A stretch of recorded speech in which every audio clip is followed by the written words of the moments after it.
Voilà. Donc, j'enregistre et je vais poster sur Gmail, sur YouTube, et vos camarades peuvent voir, ils peuvent avoir une idée, ça doit aussi les encourager. Bon, je vais arrêter et je vais te donner la parole. Donc, une dizaine de minutes, tu présentes ton travail, ensuite on discute un peu. C'est bon? D'accord.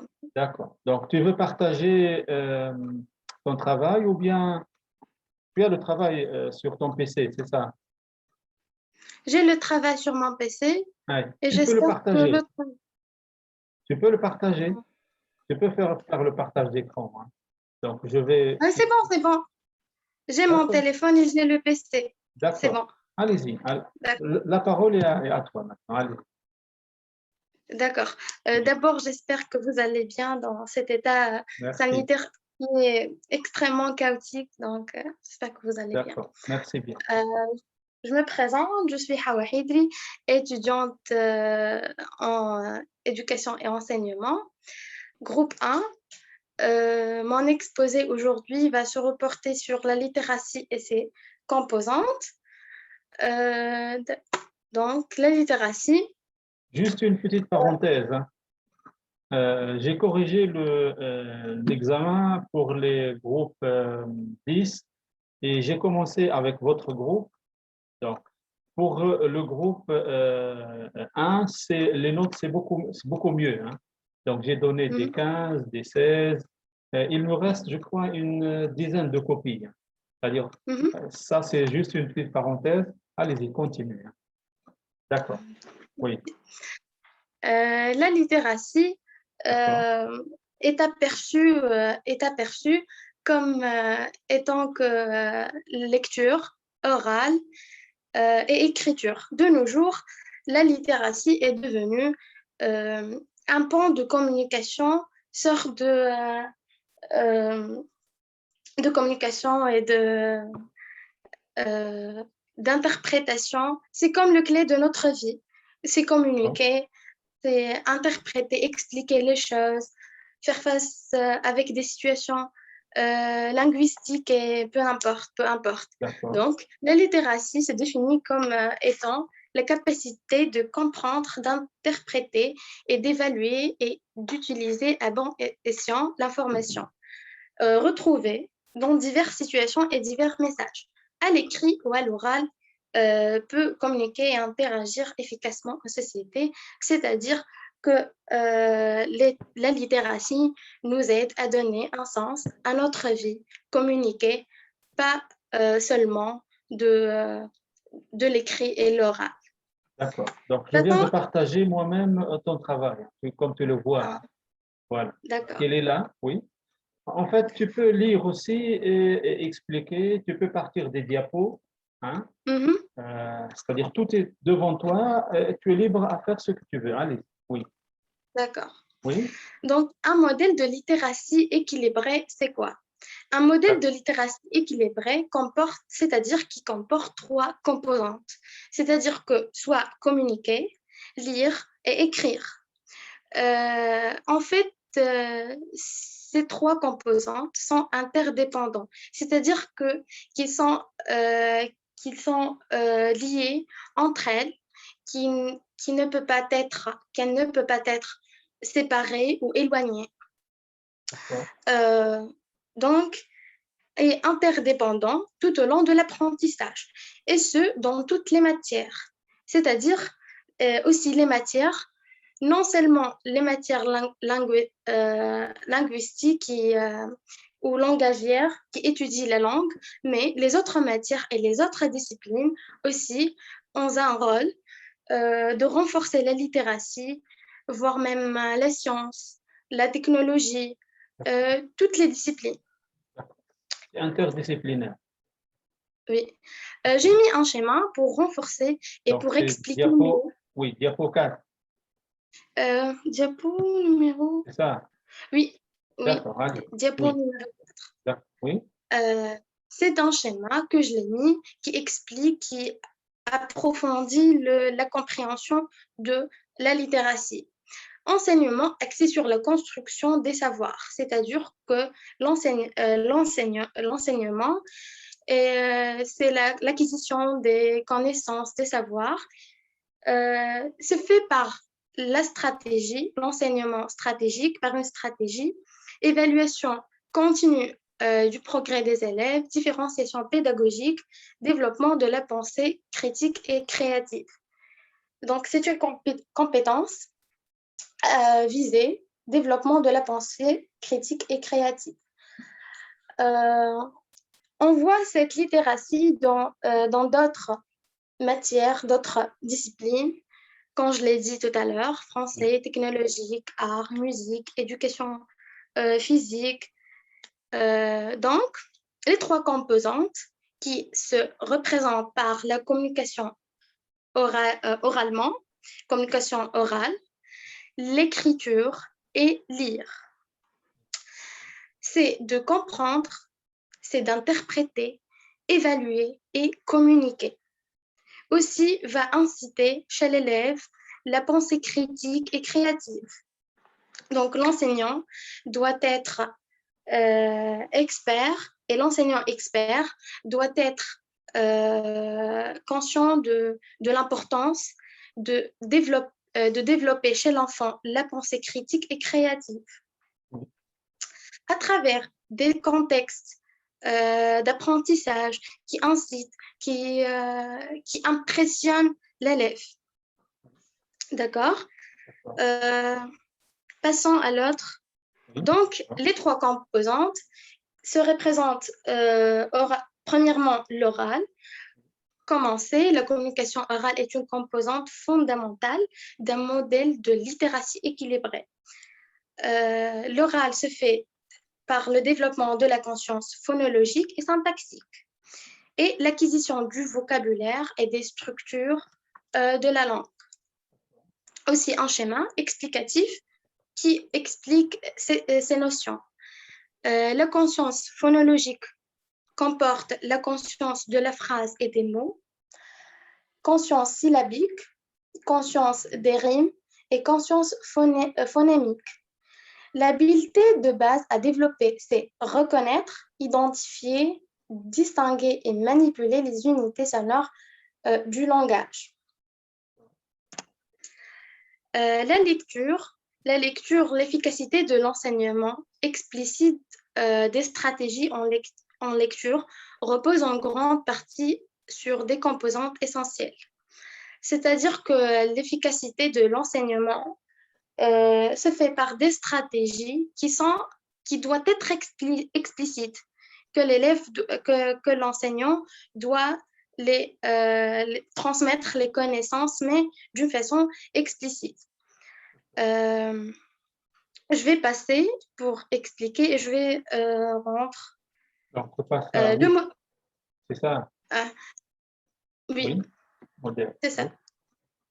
Ce schéma aussi explicatif du modèle de responsabilisation graduée. Je m'excuse. Revenons au diapo 7. D'accord. Je m'excuse. Donc, on a dit que la lecture se pose sur deux composantes qui sont essentielles. Oui. L'étayage et la métacognition. L'étayage, c'est-à-dire que c'est le processus par lequel l'élève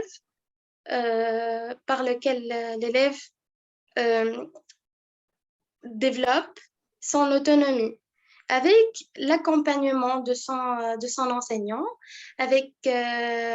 Donc, l'enseignant se représente comme un guide pour l'élève à partir des stratégies, à partir des modèles qu'on va l'expliquer maintenant. Le modèle de responsabilisation graduelle. La première phase, c'est dépendance. Le rôle, l'enseignant modélise la stratégie, les élèves observent les gestes posés pour appliquer la stratégie.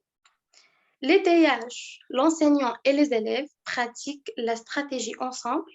L'enseignant offre un soutien temporaire selon les besoins des élèves et l'autonomie. Les élèves utilisent la stratégie de façon autonome. Ils transfèrent cette stratégie dans un autre contexte d'apprentissage. On remarque dans les trois phases le rôle, on peut même constater le rôle. Dans la phase de dépendance, il y a seulement l'enseignant qui est le modèle à suivre, qui va présenter explicitement sa stratégie en donnant ou en faisant l'exercice. Après, le rôle, on remarque que la présence de l'enseignant et les élèves en coopération, c'est-à-dire que les élèves ou l'enseignant va aider ses élèves à résoudre l'exercice en pratiquant la stratégie. Après, l'élève seulement qui prend la responsabilité de représenter ses connaissances à travers cette stratégie. D'accord. C'est pour cela que tu as parlé de graduel, hein, c'est ça? Oui, gradué. Oui. D'accord. Car, car le développement, l'accompagnement de l'élève, de l'enseignant, je m'excuse, il est évolutif et gradué. C'est bon, d'accord. Donc, je passe au suivant. C'est bon? C'est bon, oui. D'accord. Et la métacognition, c'est que l'élève représente ses stratégies. Chaque élève a sa façon d'expliquer les choses, à faire face avec les situations et tout ça. Donc, l'écriture et la lecture et la communication orale se développent de façon interdépendante. C'est-à-dire, les trois composantes sont omniprésentes dans l'apprentissage. Il faut donc s'assurer de faire écrire les élèves quotidiennement à partir de situations authentiques. D'accord. Tu veux commenter ça ou non? Est-ce que tu vas commenter ça? Oui, allez-y, allez-y. Oui. Dans l'apprentissage, il faut s'assurer que les élèves mobilisent les connaissances à travers l'écriture, à mobiliser les connaissances de l'oral, de lecture, d'une façon écrite ou d'une manière écrite, pour s'assurer et pour mobiliser bien et évaluer. Donc, l'écriture modélée sépare l'enseignant qui va présenter l'exercice, qui va écrire tout seul, mais à haute voix. Après, écriture partagée. En effet, c'est comme la lecture. Il y a une responsabilisation graduelle. C'est comme la lecture. Donc, au premier lieu, l'enseignant qui va être le modèle. Donc, écriture modélée. Après, l'écriture partagée. Donc, l'enseignant avec ses élèves, il va afficher sur le tableau le texte. Avec le texte, ils vont travailler en groupe. Écriture guidée avec un groupe d'élèves. Les élèves vont travailler et l'enseignant va faire des places de consolidation, de corriger, et l'écriture autonome, c'est-à-dire que l'élève va écrire, va produire, va être responsable et autonome. D'accord. Dernière diapo. Oui. La dernière diapo qui, au fait, c'est dans la synthèse de l'écriture, comme on a vu dans l'examen. Le processus d'écriture. Premièrement, la planification avant la rédaction, c'est l'organisation des idées.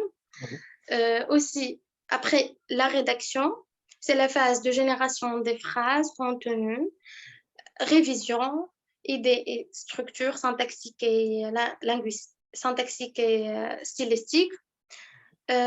Après la correction et la diffusion, c'est-à-dire la version finale du texte. Très bien, d'accord. Tu as fini. Oui, j'ai terminé. D'accord, d'accord, d'accord. Donc là, c'est première partie, c'est une sorte de monologue.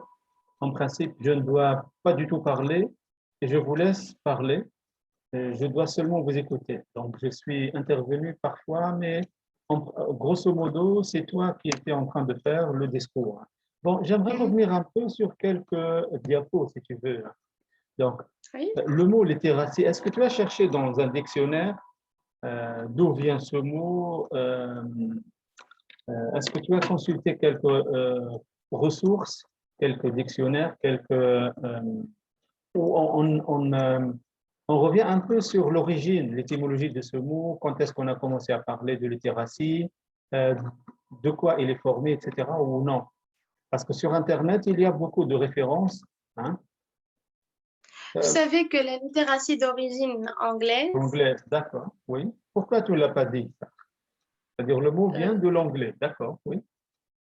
Oui. j'ai fixé sur le contenu de la littératie, à propos, en rapport avec l'apprentissage de l'élève et tout ça. D'accord. Une autre, peut-être un petit reproche. Hein. Je me rappelle, je vous ai demandé de travailler et d'écrire à la main. Pourquoi tu ne l'as pas fait? Parce que j'aimerais que l'étudiant ou l'étudiante écrive à la main. C'est mieux. J'aimerais aussi qu'on le prépare ensemble, c'est-à-dire vous écrivez. Bon, là, on était un peu bousculé par le temps. Vous avez les devoirs, par la suite d'autres semaines, etc. Moi, j'ai des copies à corriger, mais en principe, ça doit se faire comme ça. Euh, donc là, tu as fait un effort et tu présentes, tu auras certainement une bonne note, mais c'est-à-dire, j'ai préféré que ce soit écrit à la main, c'est-à-dire à main courante.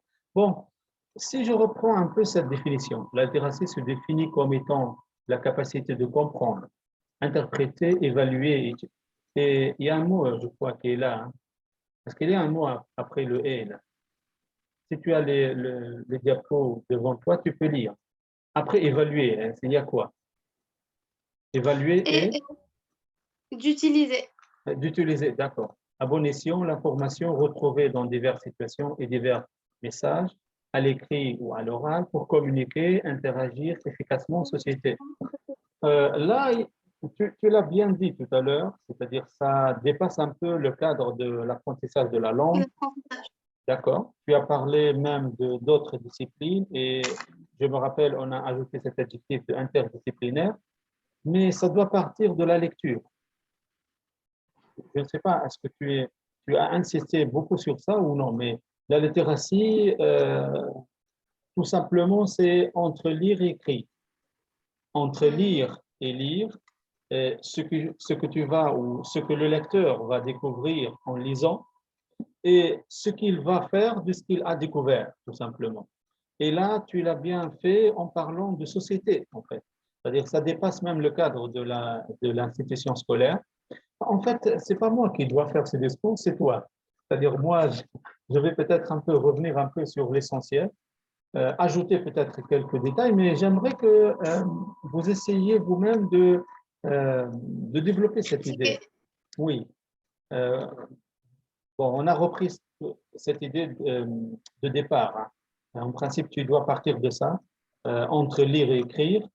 Mais là, si tu commentes un peu ce mot pour, hein, pour, c'est-à-dire il y a une sorte d'utilité de ce qu'on découvre à l'école ou même ailleurs, hein, parce que tu as parlé de diverses situations.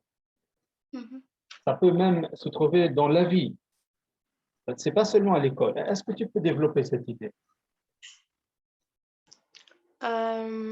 C'est l'idée centrale de ces quelques lignes-là, mais c'est très, très condensé, mais ça résume grosso modo ce que signifie la littératie.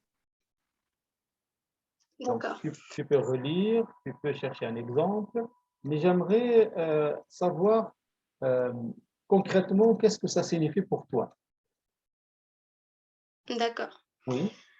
La littératie se dépasse Oui. le cadre de l'apprentissage, dépasse Scolaire, le tu veux cadre dire. Apprentissage scolaire. oui, D'accord, oui. scolaire.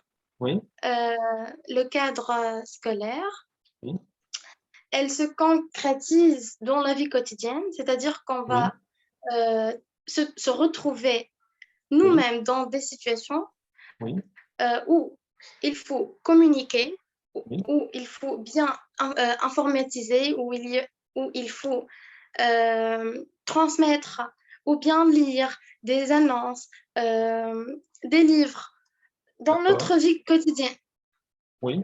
Euh, Euh, donc, entre le moment de réveil jusqu'au moment de coucher. d'accord. Communiquer, interagir Mhm. efficacement en société. Quel est le sens que tu peux donner à efficacement? C'est-à-dire, si je reprends ce que tu as avancé maintenant, c'est-à-dire si je prends l'exemple de quelqu'un qui est à l'école, un élève ou Mhm. même un étudiant, donc il va se trouver dans, je vais reprendre presque les mots que tu as utilisés ici. Donc, diverses situations. Il va peut-être, ça commence par la lecture, mais pas seulement la lecture, hein. C'est-à-dire dans Oui, diverses situations de la vie scolaire et extrascolaire, il va, si vous voulez, collecter et il va recevoir beaucoup de choses, des informations, des notions, des expériences, des données de tout genre. L'essentiel, c'est ça. Il va oui. utiliser ça pour communiquer et Mobiliser. agir. Donc, la communication et l'action dans la vie scolaire, d'accord, dans la vie universitaire, d'accord, mais dans la société surtout. Quel est le sens que tu vas donner à efficacement? Parce que là, tu as Mhm. écrit communiquer et agir, d'accord, et interagir, hein, mais efficacement en société. Je sais que ce n'est pas vraiment une question facile, hein, mais je sais que tu vas répondre à cette question. Allez-y, essaye, oui. Mais tu peux partir même de... vous êtes en train de faire ça vous-même. C'est-à-dire, vous recevez plein de choses à l'institution scolaire, à l'école, au collège, au lycée ou même à l'université. Comment vous allez utiliser et profiter, tout à l'heure, tu as utilisé le mot mobiliser, en fait, hein. C'est-à-dire ce que vous recevez un peu partout, hein, que ce soit dans la société, dans l'école, l'institution scolaire, ou encore à travers les lectures. Vous pouvez, par exemple, être dans votre chambre, dans le dortoir, et vous allez lire, vous allez voir une situation et vous allez apprendre. Tout ça, vous allez l'utiliser pour communiquer et interagir efficacement en société. Est-ce que tu peux expliquer ça? Euh, à mon avis, Oui, l'apprenant doit être un vrai acteur très bien. Oui. dans la société. Ça veut dire quoi? Euh, euh, Parce que dans la société, ça déborde un peu le cadre de la vie scolaire. Vous allez, dans la société, vous allez être des citoyens et vous allez oui, être un être humain qui a des droits et des devoirs et qui va vivre c'est ce avec que les je autres. peux. Mais allez-y. Oui, En principe, je ne dois pas parler, mais je le fais seulement pour vous aider un peu, tout simplement. Allez. Oui, continue, hein, si tu euh, veux. Oui, à travers cet apprentissage, oui, l'apprenant doit être un acteur, un bienfaisant dans la société, un membre qui doit réagir, euh, oui. Donc, il doit agir et un- réagir, oui, et interagir. oui. Tu vois la différence entre les trois, en fait, hein. C'est bon. Mhm. Oui, d'accord. Oui, Euh, il doit laisser sa trace, il doit laisser euh, oui. Puisqu'il va vivre avec les autres. C'est-à-dire, il va, par exemple, si vous allez qualifier quelqu'un qui vit dans la société et vous allez dire que c'est quelqu'un qui a, par exemple, ce qu'on appelle le savoir-vivre, qui est une mhm. sorte de compétence qu'on appelle des skills. Donc là, on en a Soft skills. parlé, hein. Oui. Comment la littératie peut contribuer à ça? Allez, une autre question. On va répondre à ce que j'ai demandé tout à l'heure avec ces petites questions-là. C'est-à-dire, si vous allez voir quelqu'un, vous allez dire c'est quelqu'un qui, dans la société, il a ce savoir-vivre. Mhm. Ça veut dire quoi? Parce que vous devez me répondre en termes de capacité, de conduite, Compétence. de Mhm. compétences aussi. Allez-y, allez-y. Je sais, je sais que vous L'apprenant pouvez. doit, Oui, oui, l'apprenant doit interpréter, doit oui, euh, savoir les choses autour de lui, oui, de distinguer les choses, oui. euh, Distinguer. d'être sage, Euh, d'être sage. oui, oui. Distinguer. d'être- Ça me rappelle quelque chose que tu as évoqué tout à l'heure avec le mot critique, je crois, ou esprit critique ou la Mhm. créativité, je crois, et critique, je crois. Vous avez parlé de ça. On va y revenir. Bien sûr, on n'a pas beaucoup de temps, mais j'aimerais revenir un peu sur ça parce que vous avez D'accord. parlé de distinguer entre ce qui est bien et ce qui n'est pas bien, Le entre ce mal et qui le est, bien. oui, Ah, c'est distinguer, mais le mot le plus important, c'est discerner. Ce qui va vous permettre discernement. de discerner, c'est ce bon sens qu'on porte dans c'est notre esprit, notre raison, hein, mais aussi ce que vous apprenez. Et là apparaît vraiment la littératie, parce que vous pouvez Mhm. apprendre beaucoup de choses dans les livres. Vous pouvez voir Oui. comment se comporte. Bon, on revient toujours au même problème, c'est-à-dire Adopter des conduites. moi je Mhm. parle et vous m'écoutez, alors que ça ne doit pas se faire comme ça. Bon, Mhm. vous pouvez apprendre plein de choses à travers la lecture, mais en passant à l'action, à la communication, au fait de vivre avec les autres, de vivre ensemble. Si vous n'allez pas profiter de tout ceci, il n'y a pas vraiment un réel profit. Je vous rappelle que vous avez commencé à parler d'un bon citoyen qui sait se comporter dans la société et vous avez vraiment utilisé un terme sur lequel je travaille dans ma thèse, en fait. Je ne sais pas, vous lisez dans mes pensées ou quoi? Ouais. Quel est le sens que vous donnez à acteur, en fait? Parce que, est-ce que vous avez lu, puisque vous parlez de littératie et de lecture, vous avez lu peut-être le cadre européen commun de référence ou non? Parce que vous avez, Non, non, l'approche actionnelle, ça vous dit quelque chose ou non? Est-ce que vous avez lu un peu sur ça ou? non, mais Non, non, je vois que c'est l'occasion de lire.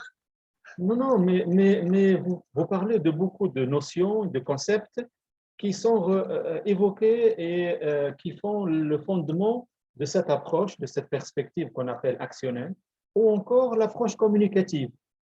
D'ailleurs, vous avez parlé de documents authentiques, on va y revenir tout à l'heure.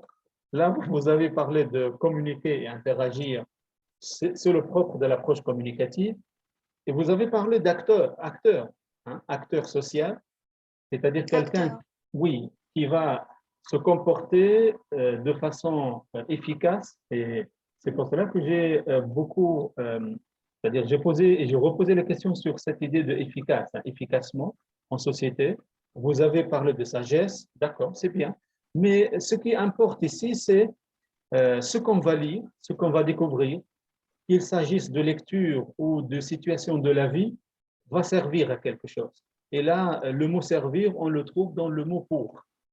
Donc, cette préposition pour, c'est-à-dire on va donner un sens. Et là aussi, c'est autre chose qu'on trouve dans l'approche communicative et encore plus dans la perspective actionnelle, c'est-à-dire l'apprentissage, ce qu'on apprend, ou bien ça doit être significatif, ça va servir dans la vie de l'élève, qu'il s'agisse de la vie scolaire ou sociale, ou bien il ne va pas avoir de sens pour lui et il va être démotivé. Vous avez évoqué de façon pertinente ça, sans savoir, sans avoir une idée sur l'approche communicative et encore moins sur la perspective actionnelle. Je rebondis sur le mot acteur. On parle d'utilisateur. Je ne sais pas si vous avez le mot use, je crois, en anglais. Vous l'avez vu ou non? Oui. C'est-à-dire l'élève, par exemple, si je prends le cas d'un élève au collège ou au lycée, au lieu de lui donner un savoir sur la langue, par exemple sur la langue française, il vaut mieux le laisser apprendre en faisant, c'est ce que les Anglais appellent learning by doing. C'est-à-dire ils communiquent, ils vont agir et interagir, ils vont même faire des actions, des activités, des projets, et en même temps, ils apprennent. Et l'enseignant, il va, lorsqu'il va mettre les élèves dans des situations de communication, il va voir, ils ont besoin de travailler telle ou telle notion, tel ou tel fait de langue, etc. Et il va programmer ça au fur et à mesure qu'il progresse dans son programme. Est-ce que c'est clair? Bon, je vais passer parce que le temps nous presse, hein. Je ne sais pas, est-ce qu'il y a quelque chose ici qu'on doit… donc là, tu parles des composantes, d'accord. Là, ce schéma-là, pourquoi tu as choisi un triangle là? Les composantes de la littératie. La Oui, littératie est fondée. d'accord, d'accord. Mais pourquoi ce schéma? C'est parce que lorsque vous parlez de triangle, ça nous rappelle le triangle Didactique, didactique et les relations entre ces trois les pôles, relations. enseignants, Mhm. etc. Est-ce qu'il y a un lien ou… Oui, tout à fait, il y a un lien. Ils Oui, sont interdépendants. oui, Les trois d'accord, composantes sont interdépendantes. d'accord, d'accord. Euh, Les- voilà le mot pensée critique. Ça veut dire quoi, pensée Mhm. critique ou encore esprit critique, tout simplement? Puisque tu as fait une Euh, recherche, tu as fait une recherche et je suis sûr que tu as profité. Lorsqu'on va partager ça, c'est-à-dire ton travail, c'est-à-dire les diapos, ou encore l'exposé qu'on est en train d'enregistrer maintenant, vos camarades vont profiter davantage. Alors, lorsque tu vas leur expliquer maintenant ce que signifie esprit critique, en principe, ils doivent profiter davantage. mhm. Allez-y. Donc, créatif, c'est Euh, bon. mhm. Critique, oui, Critiquer, c'est d'adresser les élèves et les manques ou euh, que ce soit positif et négatif, les manques oui, ou d'accord. et aussi les élèves Euh, bon, si je reprends un peu ce que tu as noté ici, c'est-à-dire lorsque quelqu'un va lire ou lorsque vous avez quelqu'un qu'on peut qualifier de liseur. Donc, vous voyez la différence entre lecteur et liseur. Un lecteur, Mhm. quelqu'un qui lit, et le liseur ou la liseuse, c'est celui qui se passionne pour la lecture, n'est-ce pas? Donc, il va lire et il va aussi écrire, c'est pour voir. En fait, la littérature repose fondamentalement sur ça, hein. C'est-à-dire passer de la lecture à l'écriture. D'accord. Mais en Oui. même temps, communiquer, interagir, etc. Mais tout ça, tout ce que l'élève est en train de faire avec ça, ou l'étudiant, ou même l'utilisateur de la langue dans la société, hein, dans les diverses situations de la vie. Donc, parmi les objectifs, ça va développer chez lui l'esprit critique. L'esprit Oui, critique est on très doit vraiment, ça fait partie des mots clés qu'on ne doit pas vraiment omettre. On doit, s'accentuer. oui, on doit faire, détailler ce que signifie Mhm. avoir un esprit critique. Ça veut dire quoi avoir un esprit critique? Donc, essaie de chercher, je suis sûr que tu as Mhm. dans la tête plein d'idées, des exemples, etc., qui peuvent te permettre d'expliquer ce que ça veut dire avoir un esprit critique ou développer chez quelqu'un ou quelqu'un qui a une pensée critique développée. Ça veut dire quoi? C'est que l'apprenant doit focaliser sur une conduite ou une action bien précise. Il D'accord, va euh, décerner le manque et d'accord. décerner le, Donc, je euh, retiens le mot les décerner. parties qui sont positives et tout D'accord. ça. Juste une question. Qu'est-ce qui va lui permettre de discerner? Donc, tu as utilisé le mot discerner. Donc, avoir un esprit critique, c'est être quelqu'un qui est capable de discerner. D'accord. Ce Internet. discernement, quel est l'outil qui va vous permettre de ça? Qu'est-ce qui va vous permettre d'être capable de discerner? Par exemple, hein, tu peux regarder une émission à la télé, un programme, etc. Et tu es capable de discerner, tu peux dire ça c'est vrai, ça c'est pas vrai. Ça peut profiter et ça peut être nocif ou même dangereux. Tu peux dire par exemple ça c'est truqué et ça c'est vraiment authentique. Qu'est-ce qui permet de faire ce discernement? D'accord. Euh, qu'est-ce qui nous permet de critiquer? Oui, D'abord, c'est les compétences, d'accord, chez chez l'apprenant, par exemple, Oui, d'accord, d'accord. euh, de société. Deuxième chose, c'est les traditions, les habitudes Oui, d'accord. euh, Mais qui quel influencent lien, directement. oui, mais tu ne dois pas oublier la littératie. Et tu ne dois pas Et oublier la littératie, oui, oui. Quel lien tu peux établir entre lire et développer la pensée critique? Comment est-ce qu'on peut développer d'accord. la pensée critique en lisant? Voilà. Par exemple, quand l'apprenant lit les livres, Oui, euh, être ouvert, oui, euh, être ouvert à la lecture, d'accord. euh, Mais qui être va ouvert, attendez, acquérir. attendez, être ouvert à quoi? C'est-à-dire lorsqu'il va, en fait, la lecture, c'est une fenêtre. Donc, ça va permettre d'avoir une personnalité ouverte, un esprit ouvert sur quoi? Sur la lecture, sur la culture, sur Oui, la sur d'autres, civilisation, d'accord, d'accord, d'autres cultures, d'autres d'accord. civilisations, mais aussi d'autres Mhm. quoi? Continue, continue. D'autres modes de D'autres quoi? D'autres modes de modes quoi? de vie, Mode de vie, très bien, mais aussi d'autres langues, d'autres langues, mais d'autres aussi traditions, d'autres d'autres traditions, religions, oui, d'autres d'autres manières de vivre et manières oui, et d'autres modes de pensée aussi, oui. Mais de c'est ce qui, penser. mais c'est ce qui vous permet de discerner aussi, oui ou non? Voilà. Oui, Donc bien là, vous sûr. voyez, là, juste on a donné un exemple pour voir comment la lecture contribue Mhm. au développement de la pensée critique. Et tu as parlé de ces compétences, mais les compétences vont provenir de là. Lire, La mais lecture, aussi oui, développer sa compétence et ses compétences à écrire en mobilisant ce qu'on a découvert, mais mobiliser aussi sa façon et ses compétences de développer pardon, sa compétence à communiquer, à aller vers l'autre, à échanger, à se positionner par rapport à l'autre, etc. Esprit de critique, construire une prise de position. oui, très bien. Donc, esprit critique, c'est ça. Avoir un esprit critique, c'est quelqu'un qui raisonne, quelqu'un qui réfléchit, quelqu'un qui fait de l'autocritique. Vous vous rappelez Mhm. ce que signifie l'autocritique ou non? Bien sûr, Oui, qui va c'est critiquer quelqu'un lui-même, oui, qui est ouvert aux remises en cause. C'est quelqu'un qui analyse, qui a un esprit de synthèse, interprète. etc. Tout ça peut provenir de la littératie. Donc, vous voyez Oui, jusqu'à quel point cet exposé il est vraiment très, très important. Et il faut bien sûr. absolument partager ce qu'on est en train de voir là ensemble parce que euh, préparer un exposé, le présenter comme ça en lisant les diapos, ça ne va pas faire sortir ce travail et ce qu'on est en train de faire ensemble. Donc, vous voyez l'intérêt de ce qu'on est en train. Est-ce que tu as autre chose à ajouter ici concernant cette diapo? Sinon, on passe, hein, parce que le temps nous devance. Je crois, voilà, donc là, Je pense que c'est. oui, c'est bon, je crois qu'on a vu. Je vais voir s'il y a quelque chose de vraiment fondamental et sur lequel on peut peut-être revenir. Là aussi, je crois qu'on a vu. Euh, Même chose.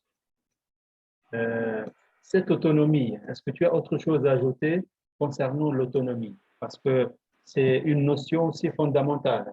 C'est-à-dire, Mhm. ça, c'est le but de l'éducation, c'est faire en sorte Euh, que D'avoir un l'élève, élève autonome. voilà, autonome. Donc, on le dit, mais c'est pas vraiment facile. Là, c'est en rapport avec l'écriture. Et là, c'est en fin de compte ce qu'on peut retenir. Bon, là, je vais vous poser une question comme ça d'ordre général. En faisant cette recherche et en préparant euh, cet exposé et en le présentant comme ce que tu es en train de faire ici, qu'est-ce que cela a changé chez toi concrètement? Euh, D'abord, la définition de la littératie. D'accord? Oui. La littératie, pour moi, a été aperçue comme, comme je l'ai dit, écriture Oui, perçu, hein. orale, Tu veux dire perçu, hein. perçue, Oui, perçu, et oui, d'accord, orale, lecture, écriture. d'accord, C'est pas le pont qui va mobiliser notre compétence dans la vie, oui, comme nous a dit tout à l'heure, très bien, comme d'accord, nous avons. oui, Euh, oui, Voilà, c'est un D'accord, chemin qui, euh, qui laisse, l'apprenant mobiliser ses compétences, d'accord. faire face, confronte les problèmes Oui, et ses apprends. compétences de C'est-à-dire, résoudre. il va être capable d'affronter les problèmes Voilà, ce que la vie va exiger. Oui, très bien. Oui, avec des conduites efficaces et correctes. d'accord, d'accord. euh, et c'est quelque chose qui est l'importance de la littératie, c'est de développer euh, un apprenant autonome. Très bien. Donc, là, je vois que tu as vraiment profité, mais ça va se poursuivre parce que tu n'as pas fini tes études, parce Oui, que bien sûr. tu n'es pas encore entré concrètement dans la vie, dans la société. Ça n'a pas fini parce que tu n'es pas encore entré dans la vie professionnelle. Mais Mhm. ces moments-là, si tu vas vraiment profiter de ça, en principe, ce sera sans problème. Et tu vas être une citoyenne éclairée, une J'espère. citoyenne qui sait, non, non, j'en suis sûr, hein, qui sait ce qu'il fait et qui profite de ces enseignements parce que ce sont des enseignements, ce que vous recevez à travers les textes que vous lisez, à travers les expériences que vous découvrez, à travers ce que les enseignants vous évoquent, etc., mais à travers ce que vous allez voir vous-même dans les diverses situations, en principe, petit à petit, ça doit vous permettre de forger une personnalité forte, équilibrée, et qui résiste, et qui est prête à affronter la vie, tout simplement. Parce que la vie, elle est pleine d'embûches, pleine d'obstacles, de problèmes. Si on est suffisamment armé, en principe, ce sera sans problème. Bon, je crois qu'on doit clore cette rencontre. Je suis fier d'avoir des étudiants comme vous. Soyez sûr Merci. que vous allez avoir une bonne note. Et je suis sûr que vous avez peut-être, bon, pas peut-être, mais je suis presque sûr que vous avez obtenu une bonne note parce que je vous ai dit tout à l'heure, je n'ai pas fini avec votre groupe, mais j'ai donné un 17, 16, etc., de bonnes notes par rapport au groupe 10, par exemple. C'est bon. Donc, si tu as autre chose à ajouter, sinon on va arrêter là. Merci, monsieur, pour votre Donc, critique constructive. compris. Merci. D'accord. D'accord. Donc, je vais poster cet exposé en ligne et je t'envoie le lien et je vais le partager à vos camarades. C'est bon? Ah, D'accord. Islam. Oui, Ouais. on a Bonsoir, fait ça. monsieur. Bonsoir. Merci.